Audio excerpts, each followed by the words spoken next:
Coming up on this week's show, we've got Sarah Wendell from Smart Bitches Trashy Books. This is the Big Gay Fiction Podcast, the show for avid readers and passionate fans of gay romance fiction. Each week, we bring you exclusive author interviews, book recommendations, and explore the latest in gay pop culture. Welcome to episode 155 of the Big Gay Fiction Podcast. I'm Jeff from JeffAdamsWrites.com, and with me as always is my co-host and fabulous husband, Will Knaus. Welcome back, everyone. I hope you had a fantastic week filled with lots of great books, lots of reading. We are away. Indeed. We're away from our telephone right now. It's a nice answering machine blast from the past. Anyway, at this very moment, we are in Florida. We're at the Dreamspinner Press Author Conference, so we've got lots of learning to shove into our little heads. After we finish that, we are going to spend a couple of days romping and roaming around Disney. Yeah, for sure. It's been a couple of years since we've been to Disney World.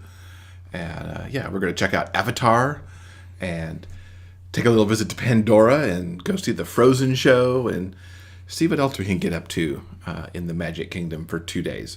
Hopefully not wear ourselves completely out. That would be kind of part of the point, I think. Mm-hmm. But I am looking forward to the learning at the Dreamspinner conference. And it's always great to get together with all of our author friends. It's kind of a double shot this year because we do Dreamspinner and then like 2 weeks later we're at GRL. So it's a lot of fun in the fall. Fun in the fall. That should be our theme. What's our theme? Boy, coming up with a theme at the last minute is a little on the crazy side. So, join us for fun in the fall, won't you? In The Hockey Player's Heart, the feel-good gay romance by Jeff Adams and Will Knaus, hockey star Caleb Carter returns to his hometown to recover from an injury. He never expects to run into his one-time crush at a grade school fundraiser. Seeing Aaron Price hits him hard, like being checked into the boards. The attraction is still there, even after all these years, and Caleb decides to make a play for the school teacher. You miss 100% of the shots you never take, right? Aaron has been burned by love before and can't imagine what a celebrity like Caleb could possibly see in a guy like him. Their differences are just too great.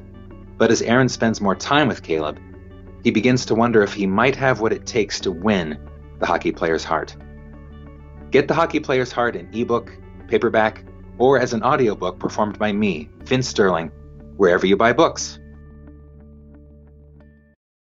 Now, before we get to this week's book reviews, we wanted to quickly mention that we watched a movie not too recently called The Pass. It stars Russel Tovey and Arinze Keene, and it came out in 2016, and it's based on a play, which is sort of obvious when you watch the film. The story is like very succinctly and distinctly divided into 3 separate acts. Mm-hmm. Act 1 follows our two heroes, Jason and Ade.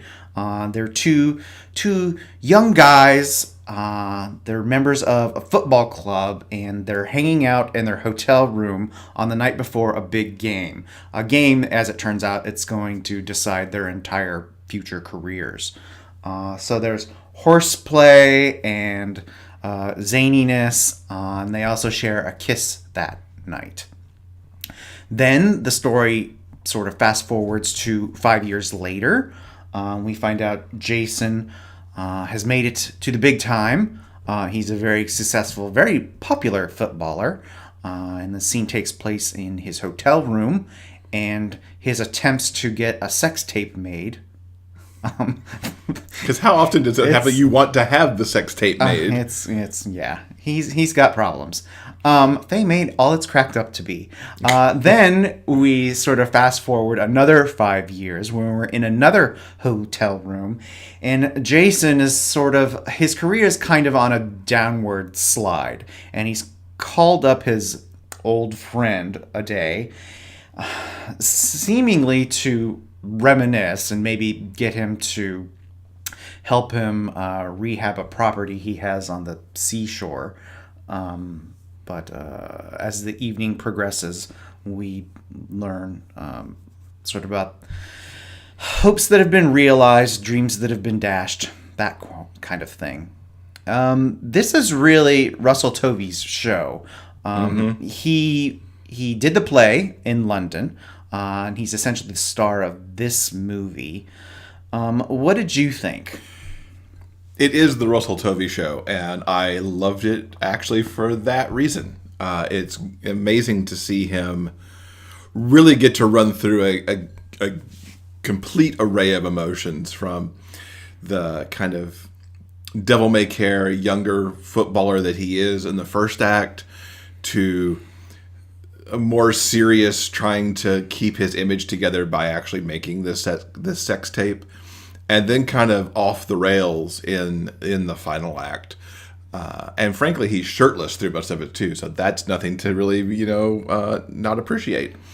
I found the story itself to be a little heartbreaking, because you've essentially got an athlete here who hasn't been able to embrace his true self ever through his career, I think, and that weighs on him more and more as the years go on, whereas Ade has made peace with himself and essentially made peace with what happened in that game 10 years before the final act plays out, and has found a life that he is, I believe he was happy and satisfied with the life that he had in that final segment. So it was really a good look at the ramifications of not being your true self. And I really liked how everything came together in the third act too, with things that you didn't realize, of course, happened 10 years before. It's a little heartbreaking, extremely realistic, and such, like I said, it's a tour de force for Russel Tovey. So I think, Russell fans should certainly watch it. Yeah. So if you're in the mood for it's not a romance. Well, yeah. Let's say that first. It's not. Yeah, it's not. Happy-go-lucky romance rom-com kind of a thing. It's actually, it's a hard drama. So yeah, that's a good way to put it. Yeah, but it's satisfying in the long run, for sure. Anyway, we both enjoyed it. We hope you will take a few moments to check out The Pass. Yes, streaming on, I believe it was Amazon. Now, I've picked up a couple books. I've been on a reading tear lately. I don't know quite how that happened, but I did. First thing I picked up was Barrel Proof by Layla Reyne. I did the audiobook, which is also narrated by Tristan James, who has done all of the Irish and whiskey books. This is book 3 in that series that I really had to go back and pick up after I read the first of the Trouble Brewing series a few weeks back, because I needed to finish this. And I will say, I know it's a romance, so I know how it needs its happy ending, and I had the spoiler material from reading the first in the Trouble Brewing series, and yet, as I'm reading this, I'm like, holy crap, Layla Reyne, what are you doing? This book is so super stressful. She just pushes all of those romantic suspense buttons so very well here. It was just masterful. This book, throughout Irish and Whiskey, there's always been this underlying storyline happening of who killed Aidan's partner and his husband. And those things happened off page before the beginning of the first book. And finding out how that went down has been the underlying theme going on here. And it's been known that the evil dude Renaud has pretty much been pulling the strings behind that. He was behind the plot that went down in book 1. His stuff was the subplot in book 2, and he's back front and center in this book, which opens with Aidan finding out how much Jamie actually knows about everything that went down with his husband and his partner. Jamie is, of course, the man that Aidan has been falling for in the previous 2 books, and they've been trying to figure out how to have a life together while also being FBI partners, which is kind of a no-no. Aidan's also found out that Mel, who's his best friend and belongs in his family because she's dating his brother and is also his boss at the FBI, she knows a lot of stuff too, and they've both been keeping him in the dark, which does not play really well. But that anger doesn't get to simmer too long because Reyne turns up in San Francisco to really start to put the final parts of his big master plan into effect, which is to really decimate the worldwide economy. He essentially is a pissed off former tech guy who is looking for his revenge, and he is willing to do whatever it takes to bring down the people he believes have wronged him. People turn up in this book from previous books in various roles. You also get a good look at Dominic and I didn't write this name down and I'm forgetting it. Sorry. It's the two guys who form the basis of the Trouble Brewing series. You get a good look at both of them in this book, so it's a good setup into that series if you didn't read them out of order like I did.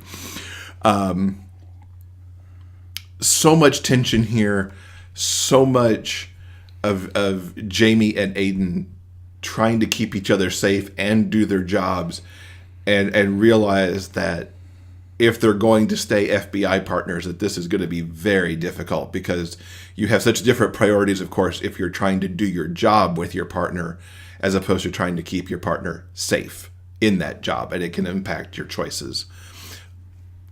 Again, my mind is so blown over how Layla crafted not just this book, which is so tense, but how she really brought everything through the trilogy. I mean, I think as a writer, I'm going to probably dig more into these books to kind of analyze them a little bit more now that I can separate myself from being the reader and now looking at them from an author point of view. If you have not picked up these Irish and whiskey books and romantic suspense is your thing, you definitely need to pick up all three from Layla Reyne. And Tristan James does a tremendous job across the series as the narrator.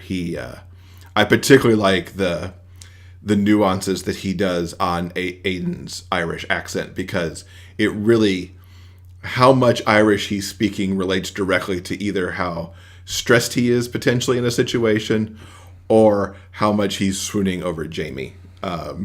That Irish will just kind of pop out to various degrees, and it's really awesome how he weaves that in to match what's going on in the book. So yeah, Barrel Proof by Layla Reyne, Irish and Whiskey series, check those out. The other book that I went through this week is actually one that Will reviewed back at episode 128. It's called Game Point by MJ O'Shea. It is book 45 in the Dreamspun Desires series. That cover is probably recognizable to some folks from previously. This is a great enemies to friends to lovers story. We've got party boy Quinn Valenzuela, who finds out all of a sudden while he's partying somewhere over in Europe that his beloved grandfather has passed away rather suddenly and has left him the Sparta Athletics empire. Think Nike, think Reebok, think something like that this young man has just had handed to him on a silver platter, which does not sit well with the company's COO, Porter Davis, who has really been having the day-to-day aspects of the company on his shoulders for the past several years, working alongside Quinn's mom, Marisol. He's not too happy that the party boy has obtained the keys to the empire and will now be his boss when he has no other experience other than being party boy. Quinn's not really sure he wants it either, but he's also realized that he might be a little tired of the party boy existence, and it might be time to at least, put on his big boy pants and maybe stay at home and be near his family a little bit more now and actually step up and start to have a career. I liked everybody's arcs in this book. Really watching how Quinn goes from being this partier to a grown-up over the course of the story was really quite something. And for him to realize kind of that he could settle down and have a relationship and no longer just kind of move from thing to thing to thing. For Porter, he's been all about his career. He's a former pro tennis player rather, who had an injury that took him out of the game, and then he went down the business path. He's always been now so focused on business, he's never really let himself have a relationship. The issue that these two have, once they figure out they can be friends, and Porter is understanding that Quinn actually wants to learn how to run the business, is they kind of become friends with benefits. And it takes them a long time to kind of realize that each of them wants to be more than friends, but they can't figure out how to say it. And that is really kind of the difficulty that lurks in this book for the two of them, because when it's time to move from that final step from friends to lovers, it's like how to make that leap without getting hurt along the way. I've become, I love MJ's Dreamspun books, and this one was no disappointment. I could see why you loved it so much back when you reviewed it, and I also totally adored it. So, Game Point by MJ O'Shea, number 45 in the Dreamspun Desires series. Now, if any of these books sound good to you, all you have to do is go to the show notes page. Why? Because we've got links. Loads and loads of links. If you use the links on our show notes page, we do use affiliate links. If you use them, we get a couple of extra pennies in our pockets to help keep this show running. Keep the lights on, and another week of great book reviews. Indeed. Yes. Well, we also have our Patreon page. If you're interested in supporting us through Patreon, all you have to do is go to patreon.com/biggayfictionpodcast. There you can learn about some of the bonuses that we offer when you pledge at certain levels, including personalized thank yous we send out. We also do an extra bonus episode every month. So if that sounds good, all you have to do is go to patreon.com/biggayfictionpodcast, and you can learn more there. Want to hang out with us between shows? Check us out on Facebook. You never know what we might post. News about book sales, bonus video content, and maybe even a live broadcast or two. Like us today at facebook.com/biggayfictionpodcast and see what we get up to next. So super excited for this week's interview. Sarah Wendell is the co-founder of the blog Smart Bitches Trashy Books and the co-host of its companion podcast, which has been on our subscription list for quite some time. Sarah actually calls herself the mastermind. I love the fact that her email signature calls her the mastermind. What a great job title to have. So she's been looking at romance and essentially covering romance since 2005. So she's been around a while.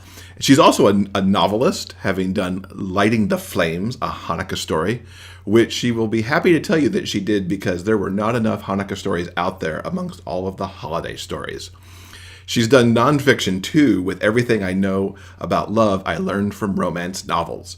And possibly my favorite title ever, Beyond Heaving Bosoms, The Smart Bitch's Guide to Romance Novels.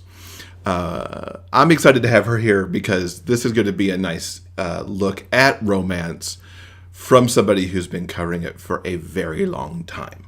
Shall we? Yes. Welcome, Sarah. It's so great to have you here. Thank you for having me. I've been looking forward to this. So have we, quite honestly. Yay! Now, you got started 2005 with Smart Bitches Trashy Books. Yes, back in the dark ages. Back in the dark ages. Before Tumblr, before Twitter. Oh, it was before Tumblr even, yeah. Well, now I have to fact check myself. Maybe I'm wrong. No, I think you're right. 2005 is back there. 2007 was Tumblr, yeah. Wow. Oh, dude. So I'm old. Hi, good morning. What got you started to build this robust community that you've got now? I never expected it to be what it is now. And every day I'm like incredibly just shocked and grateful that there are people around the world who want to hang out with me and talk about romance. That's amazing. I taught myself HTML in 1997 when I was graduating college because I didn't want to write another English paper. And so I went to the English department and was like, tell you what, I'll learn HTML and then I'll build the English department website and then I don't have to write a term paper. And they were all like, that sounds great. And I was like, great, I don't have to write a term paper. And then I learned to code and I was like, oh, I should have written a paper. This is way hard. And this was like back in the days of, oh my God, the site was so ugly. Like there was a little thing in the corner and then there was a title and then there was a menu down the side and then there was just, it was so very basic. I mean, it was late 90s. But I graduated with this nice knowledge of how to code things, started my own online journal, because this was before blogging software. I don't think blogging was a word yet. Yeah. And that is as pretentious as it sounds, very long form, deep navel gazing. I ended up finding blogging software, which was great because they would code your archives for you and date everything. It was like magic. And that was all, I don't even remember what language that was. It wasn't HTML. I think it was more Java maybe. I don't remember, but it was way beyond my understanding. So I was like, I'll just install this and let it do all the work. Yay! I ended up meeting Candy, who co-founded the site with me in 2005 through my personal weblog, where I was writing about like making my own cat food because I didn't have children back then. So I had all this time, and I made my own cat food. I'm that person. So she and I started emailing about how much we loved romance and how much we were tired of people giving us crap for it. And I don't remember which one of us said it, but we were like, we should just start a review blog. Okay, sure. What are we going to call it? I don't know. How about Smart Bitches Who Love Trashy Books? And I was like, okay, that domain is like totally available. So let's just do that. And I really didn't think anyone was going to read it. I thought it was going to be me and my husband and Candy and one of her friends. And it would be like 4 total people. And as I've said many times, I drastically underestimated 2 very important things. One, how often romance readers feel isolated and that they don't have anyone to talk to. I mean, even last week, I was on an NPR show called the 1A, and somebody left them a message about how they don't really think romance is that popular simply because they feel like it's taboo and they never see anybody reading it. And I was like, okay, first of all, you should totally read it. Second of all, contact me for Rex. And third, I promise we're all reading it. We just don't talk about it in public because we get crap for it. I underestimated how many people there are, and there still are, who don't talk about it to friends that they love the genre. I also underestimated how often authors Google their own names. And that was the source of a lot of our viral traffic. Like, what did you see what they said? Yeah, I still get that too. I did not expect it to turn into what it has become, but I'm enormously thankful every day that people come hang out and talk about books with me. Because what better thing is there to spend the day talking about books? Yeah, totally. Seriously. Seriously, it's like my whole job, and I'm like, wow, this is my job. This is amazing. I love it. Sarah, can you give us an idea for any of our listeners who haven't visited your site before? What can they expect when they log on to Smart Bitches Trashy Books? So, the original design of the website was like Pepto-Bismol pink because we wanted to make it very clear just for the color scheme, this is not safe for work. We are often not safe for work, but we tell you first.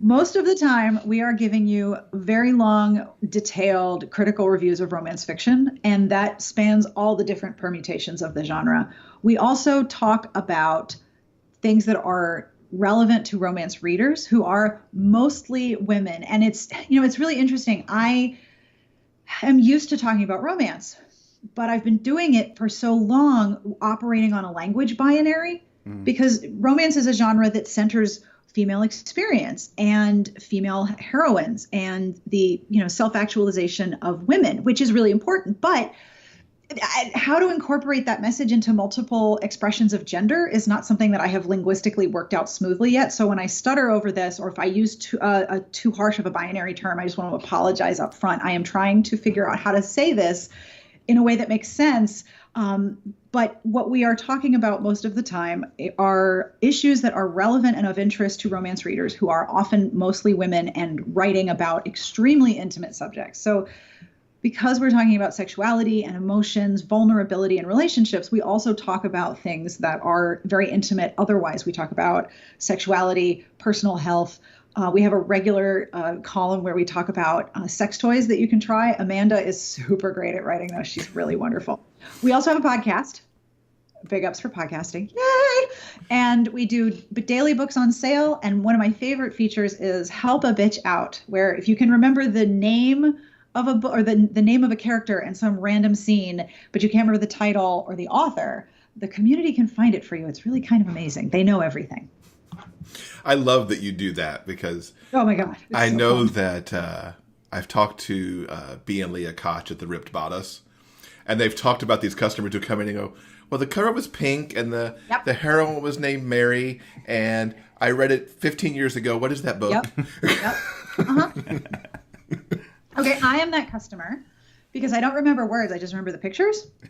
And I'll be like, she was standing with her back exposed. She had a yellow dress on. I think it was historical because the skirt was really big and something was blue. And like I could just see the glazed, oh gosh, expression on booksellers and librarians' faces. I am that customer. Sorry. But that's why the feature existed, because that's all of my brain. And I get like dozens of Habbo requests in my inbox. I have solved them on my own, like maybe 3 total times. Maybe. Possibly 2 more, probably 2. But yeah, it's a rare thrill when you know which one it is. Now, blogs come and go so much in this genre. Yep. People start them up, and then 2, 3, 5 years later they crash. What's kept you going year after year? Because you're in your 13th now. Yeah, the site had a bat mitzvah. It was pretty great. I wrote a devar and everything. And I gave a version of that devar at my synagogue, but I had to edit it because I could not explain to this community of people, like, what about romance tropes? I had to like renovate it severely because I would have been like, no, okay, so let me explain my website. Yes, this is the name of it. I'm really sorry. Everybody chill. What keeps me going? I love the community that hangs out with us. I don't take myself very seriously at all. You might have noticed. I don't take a lot of things seriously. I do take the community very seriously. And I take the sanctity and the safety of the space and the comment space very seriously. I love that it is a location on the internet where people, as they say, I don't feel like I need to take a nuclear detox shower after I read the comments. And I'm like, yes, I know. It's so great. That is the part that keeps me going, that there are people who continually find the site and say, I had no idea you were here. How have I not known about this? Oh my gosh, I found the people who read the same things I read and love the same things I love. And I can't wait to talk about that. So it's the community that keeps me going, and the fact that I haven't read a book yet and thought to myself, I really don't have anything to say about this. I always have something to say about a book that I read, and I always want to talk about the books I'm reading.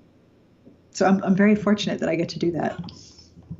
That's awesome. I love that last little bit, that there's always something you want to say about the books you're reading. Always. I haven't met a romance novel yet that I didn't want to say something about. That's very cool. What are your favorite tropes? Oh, boy. Here we go. She's got the list ready. Oh boy.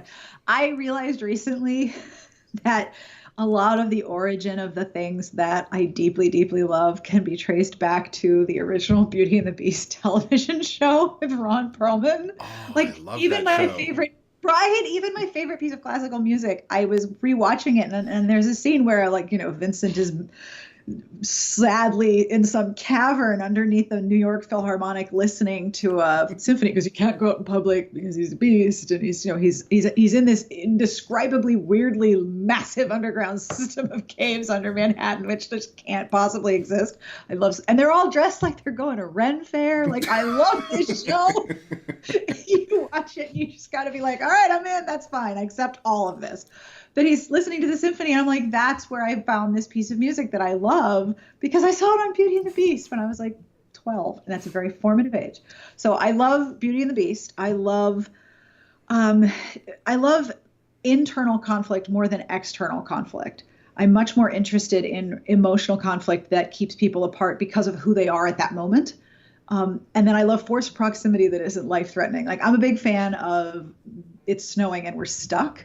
Like, if you have heat and food, one of my favorites ever. I love that. Right? Like, it's not like there's like grave danger. You have soup, blankets, and somebody cool to talk to. This is great. You just can't leave. Like, First Proximity by Snow is perfection. I love it. So those are some of my favorites.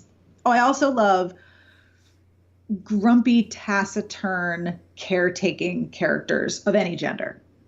Like, and the thing that always hooks me is I don't want to like you. I don't want to like you. Oh, I can't think. Stop thinking about your hair. Damn it.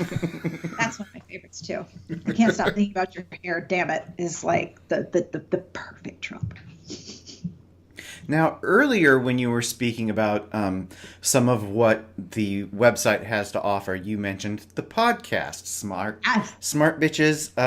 Smart Podcast, sorry. Trashy Books. I always get the name wrong. Okay, we changed it like 5 times, so it's not your fault. We are big fans of the show. I think it's hilarious and informative. What made you decide to dip your toe into the audio waters? I always wanted my own radio show, and I didn't want to be a journalist. That's really it. I had an internship with the LA Times during the 1996 presidential convention or Democratic National Convention in Chicago, and I learned at that point that I didn't want to be a journalist. Like, that was not my calling.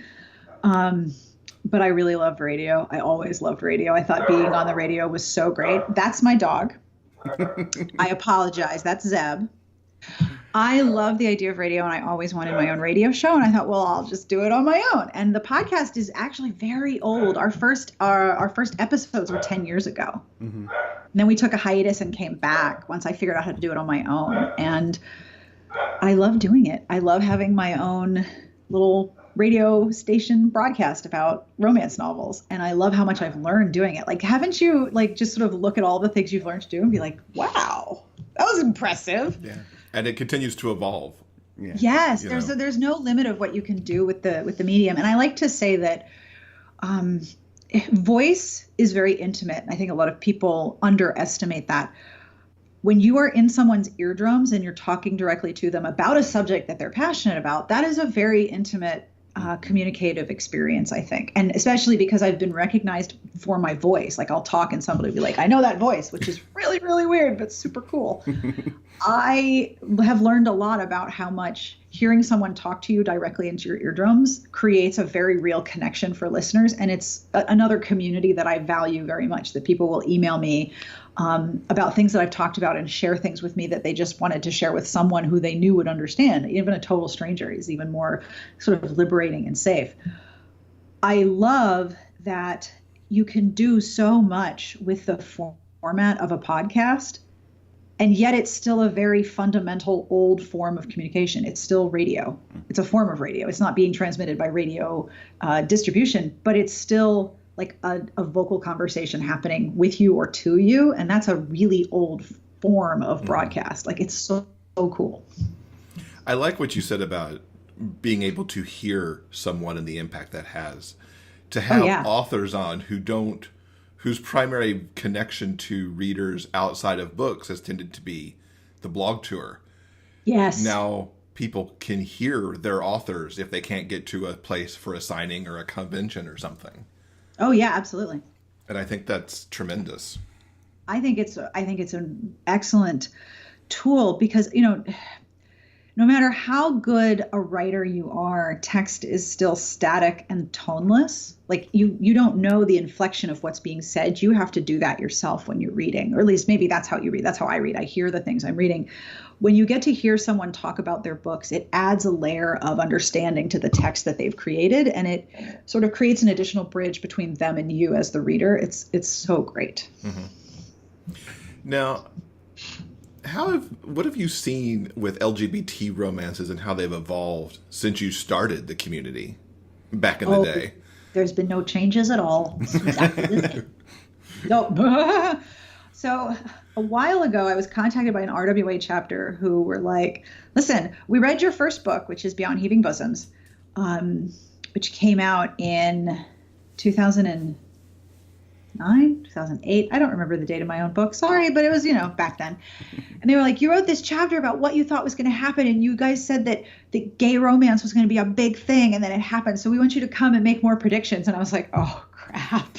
I got lucky. I don't make predictions. I'm really bad at it. Don't ask me for lottery numbers. So I realized when I wrote about that anyone who wants to see themselves being the recipient of love and being worthy of love, who doesn't see that, will find their way into the genre, and the genre will find a way to them, because the genre is all about showing individuals as loved, right? And worthy of being loved, which is like super revolutionary. And I love how people are like, why is romance having a moment? Because it's freaking revolutionary to just say everyone gets love. Duh. Like, come on. Like, we're trying to legislate everything, including that. So just being able to say, no, this person is absolutely lovable exactly the way they are. That's massive. So since we started the community, I mean, that was before male romance and gay romance became such a massive, massive community. And now you have all of these different expressions of gender and sexuality being found in the genre. I mean, I look at it the way I look at my own understanding of language. Like 4 or 5 years ago, I would not have known what cisgendered meant. It was not a term I encountered. And then I started encountering it all the time and having to Google it over and over because I couldn't quite get it. And then I was like, oh, now I understand. I get it. Yes, thank you for giving me a word for this. We have a language now to describe pieces of sexuality that I would have never have described in 2005. Like, it's not only has language evolved, but our understanding of sexuality has evolved. So that absolutely finds its way into the romance community as well. And the more we review and discuss books that showcase different ways that people experience life and sexuality and emotions, the better the genre is, because there has to be something for everyone. Mm-hmm. And hopefully, and this kind of leads to the diversity question that we wanted to talk about too. Diversity with not only race and religion, and it certainly encompasses sexual identity and sexual orientation too. Yeah. Oh, yeah. And certainly your blog and the podcast have talked a lot about diversity, especially this past year. What do you think has gotten such a focus on that in these last 12 to 18 months? I think it's because as a nation over the past, I don't know, maybe 10 years, maybe a little bit more, we've also developed a language for understanding race and racial differences. I mean, even now, like even right now, it is considered threatening and dangerous to point out that someone is a white person because white was the default. And now we have to examine our defaults for the flaws that they have. That happens with romance. We have to examine literature for the default flaws that it presents towards genre fiction. Like it's all about self-examination.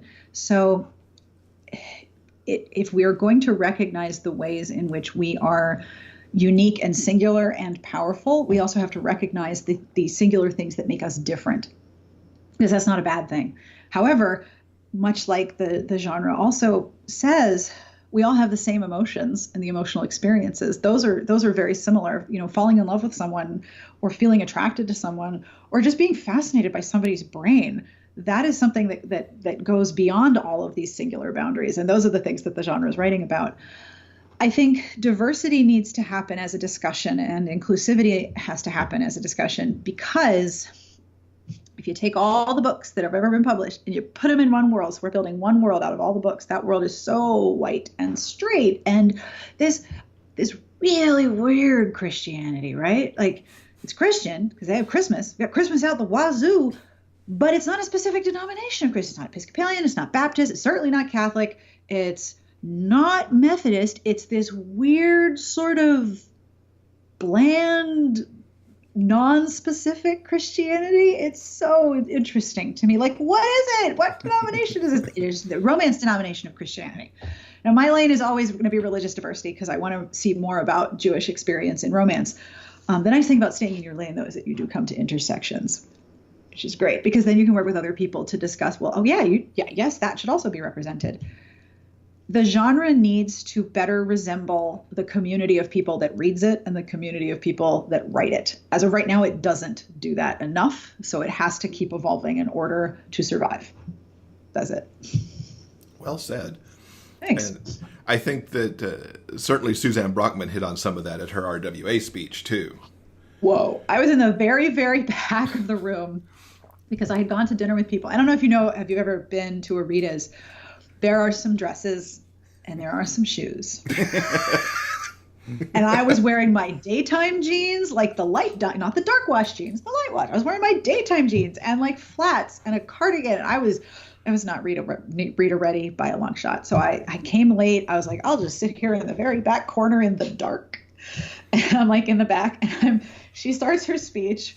And you can see this sort of wave of people like being blown back into their chairs, like, whoa, and it's still coming, whoa! Like, it was an incredible experience to be in the room. It was incredibly electric. It was really great. And she had an outstanding just delivery. And I had a lot of admiration for the fact that RWA as an organization knew that she was going to call them out from stage. Like, they knew that is what was going to happen. And I was like, that is really, really brave. to be like, yes, I am not afraid of being examined publicly for the things that we did wrong. Like, whoa, that was incredible too. Yeah. It is more than pastime for people to feel like they are welcome and that they have an opportunity and that they feel safe in the community. And if that can't happen, then we're going to make it happen. What was your first LGBT romance to read? You know, you sent me these questions and I've been like, which one was it? I don't remember. I could probably go find it in the archives, which I probably should have done, but I can remember the earliest experience with a romance that was definitely male was Strawberries for Dessert by Marie Sexton. Oh, yeah. Okay. And that is a much older title. And one of the things I loved about it was that you had two men, one of whom was occupying a very traditional profession, very much in the closet, and very uncomfortable with anything that deviated from traditional and expectations, basically. And then he is set up on this date with this guy who self-describes as a twink. I don't know if that term is out of favor, but he was extremely confident in himself and he was very flamboyant and he gave zero craps. And he was very upset to be set up on this date with this guy who wouldn't stop looking at his phone. And he's like, listen, when you are ready to pay attention to me, you let me know. I'm going to leave now. And I was like, whoa, I like these two. These sound amazing. Because of course, guy number one is like, I can't stop thinking about his hair. Damn it. And he has to take the risk of breaking out of this very specific life that he's built for himself. And there's a scene later in the book. Is it okay if I spoil a scene? Is that all right? Of course, yeah. This is what got me right in my feels. So the second character, and I can't remember names because I'm a terrible human being. He's a wonderful cook, and he learns the recipes they're together now, of his boyfriend's father's that his late mother made. So he makes his boyfriend's late mother's favorite recipes for his father as a gift. And I was just like, oh God. Right. That's really good. Oh, it was so good. And, you know, you have this guy who's like super not okay with this extremely flamboyant gentleman who's like in the kitchen and what is happening. But then he gets to relive the experience of eating the food that someone who loved him would make for him. And I'm going to get teary right now thinking about it. It's another way to express intimacy that I love. It's another trope I love, food and romance. Mm-hmm. If you shouldn't read it while hungry, all of it. Do you have other favorites that you want to call out for folks? Oh, yes. Yes, I do. So I am very quietly trying to... Okay. So I Googled strawberries for dessert. And of course, I got a bunch of recipes. That was dumb. All right. I'm really pleased I at least remember the author's name. So it's Jonathan and Cole. My apologies. Cole is arrogant, flamboyant, and not his type. Yes, that is why they should be together. It was a great book. All right. So now that I feel better that I remembered the names. Another book, I was actually talking about this morning on Twitter.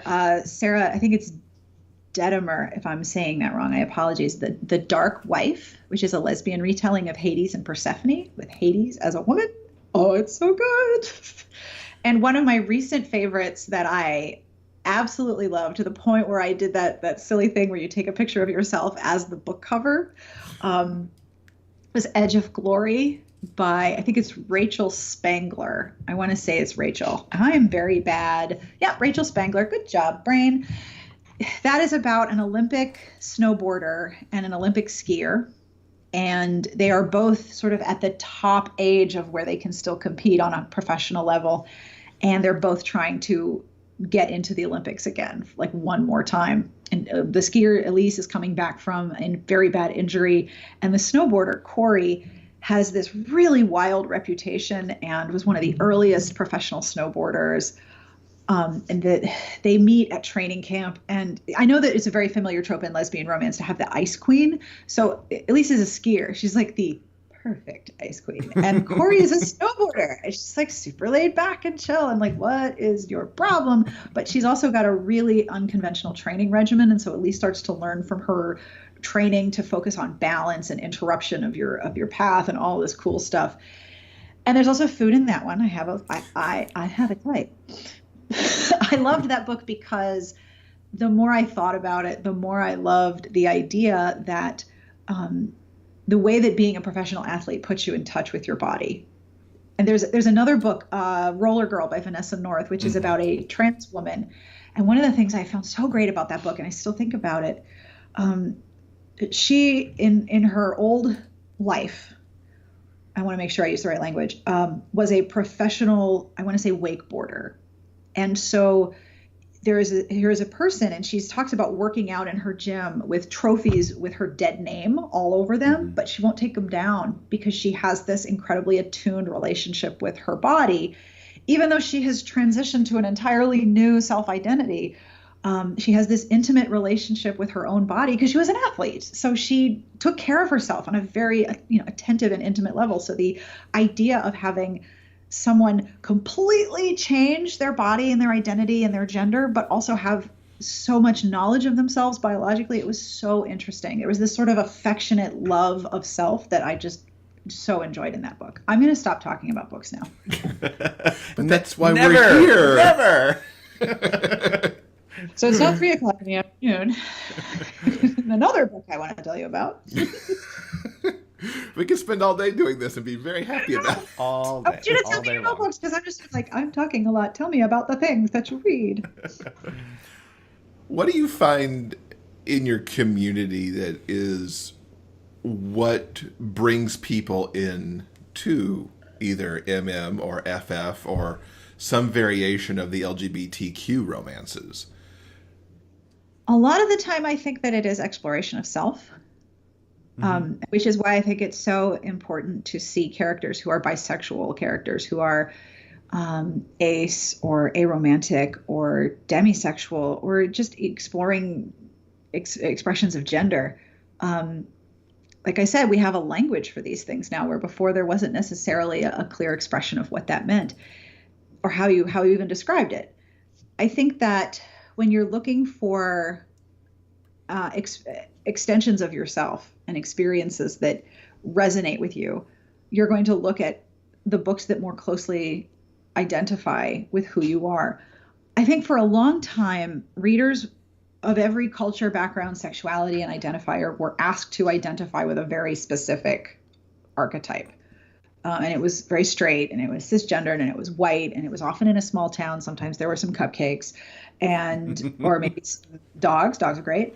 But there's this very narrow definition of romance that everyone was sort of expected to identify with, to find themselves in there. And like I said earlier, emotional resonance is common for every human. We all experience joy and grief and happiness and sorrow and love and excitement. And if you're like me, deeply nerding out about something, like these are common connections across people. But you shouldn't just have to identify and find yourself in this narrow definition. So when you have people who can say, I am looking for characters who are like this, it's so exciting for me to be able to say, yes, I know what book you read. In fact, here's a list of 10. Sorry, I'm a really expensive person to know. My bad. You get to see yourself. Like I said, everyone deserves to see themselves as worthy of love exactly the way they are. And that's what the genre needs to do. So I'm going to keep pushing until it does, or until I get tired, whichever one comes first. So looking through the rest of this year and into 2019, what do you hope to see on the horizon for LGBTQ romance? More lesbian romance in multiple genre settings, more representations of bisexual, asexual, queer identities, gender fluidity, gender exploration. I want to see more of that. I am the parent of 2 boys. They are, one of them just had a birthday, 11 and almost 13. My 13-year-old had a friend of his, I'm trying to make sure I get him as vague as possible. My 13-year-old had a friend of his come out to him in 4th grade. And this is not new to individuals who identified their sexuality. There was a committee meeting at the elementary school last year when my younger son was in 5th grade, because they were going to start doing the sexual education curriculum for the state and the county. And they wanted parents to get involved. So I was like, okay, I hate committees. I don't like being in rooms with groups of people. I hate going around in a circle and introducing myself. I'm very introverted, and I don't like any of this. I'm allergic to task forces, right? No. But I was like, I'm doing this because I want to be there to head off any parents that are like, you can't teach children about sex. Like, okay, I'm there to shoot that down. So I go in, and it is all parents who are like, what more can we do? What else is there? This isn't enough. And so it became a teacher-parent conversation of, here are the limitations of the curriculum. And one of the limitations of the curriculum was there is no discussion of sexuality. But one of the teachers in that grade is openly gay. And I was like, but kids at this age know. Like, my son had someone come out to him in 4th grade. This is 5th grade. Kids know, especially now that there's like a language for this. And he's like, oh, of course. I knew when I was in 3rd grade, but that's not something we can teach. And I was like, okay, so I guess I got to talk to the Capitol because we need to extend this curriculum. When you have people who are growing up with a language to express themselves and who they are in so many very specific ways, the genre fiction and the entertainment that they experience needs to reflect that accurately. So the only thing I can absolutely predict and demand is that I want more of everything, more of every letter. That how many letters are there now? Like L, G, B, T, Q, I, A, plus. Plus. Yep. Yeah. Who gets the enye? I want enye. Umlauts. You need umlauts. The little C with the curl underneath, the schwa, that too. Like however long that chain of letters gets, they all needs to be there. So the more of it that there is and the more diversity in culture that there is in every part of the genre, the better it is. Because otherwise the genre is in trouble and I'm not here for that. Sarah, I wanted to ask you about something. I think I've personally seen that the gay romance genre has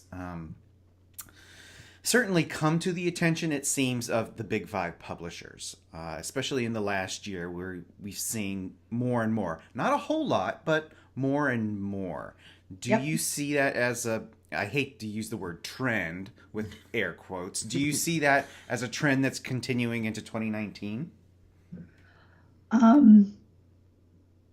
Absolutely. Yes. I think there's fads, there's trends, and there's necessary changes. And what you want is for a trend like this to become part of the necessary change.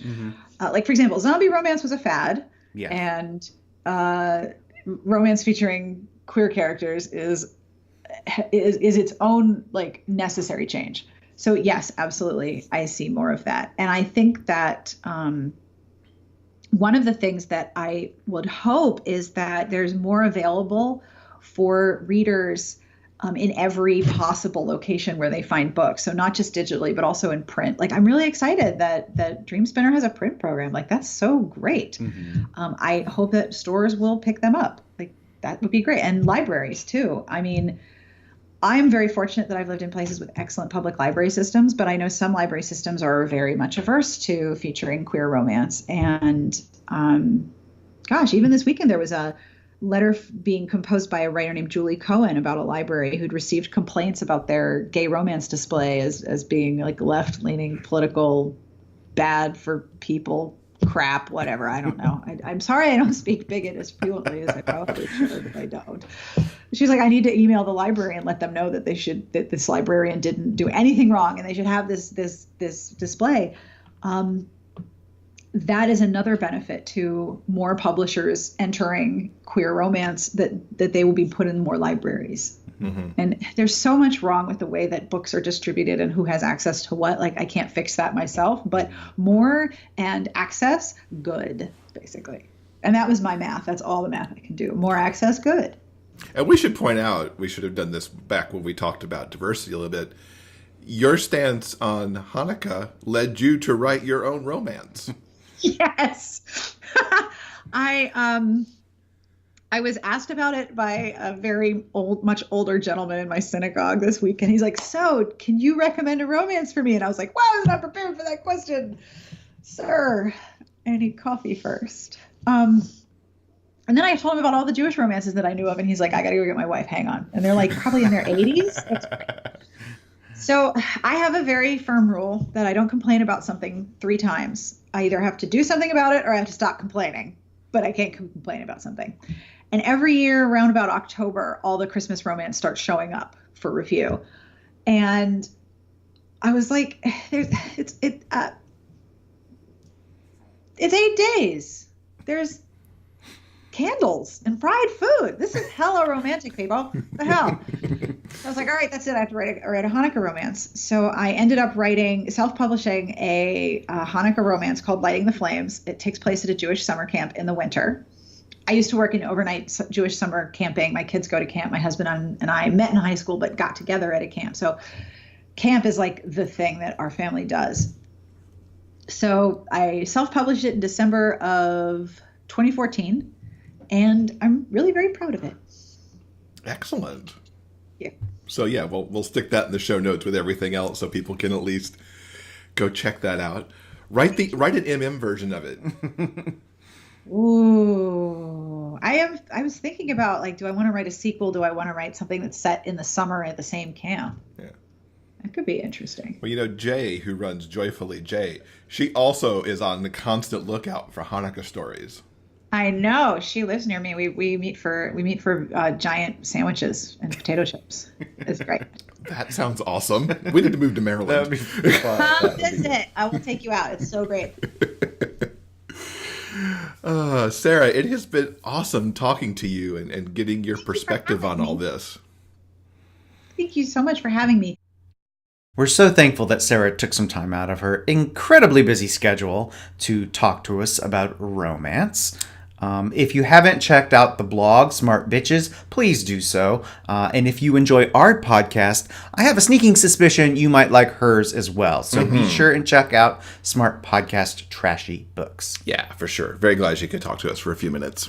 I think that'll do it for this week's episode. Now, coming up in next week's show for episode 156, we'll have Victoria Sue here. She's going to take us inside her Enhanced World series. I read the first book in that series a few weeks back and totally loved it. Her third book is coming out soon, so she's going to talk to us all about that. Cool. So, guys, remember, no matter where life takes you, the journey will always be sweeter when you have a book. Until next week, everyone, please keep turning those pages and keep reading. For detailed show notes and links to everything discussed in this episode, go to biggayfictionpodcast.com. New episodes are available every Monday at all major podcast distributors. You can also find us on YouTube. I'm Derek McLean. Thanks for listening. We'll see you next week.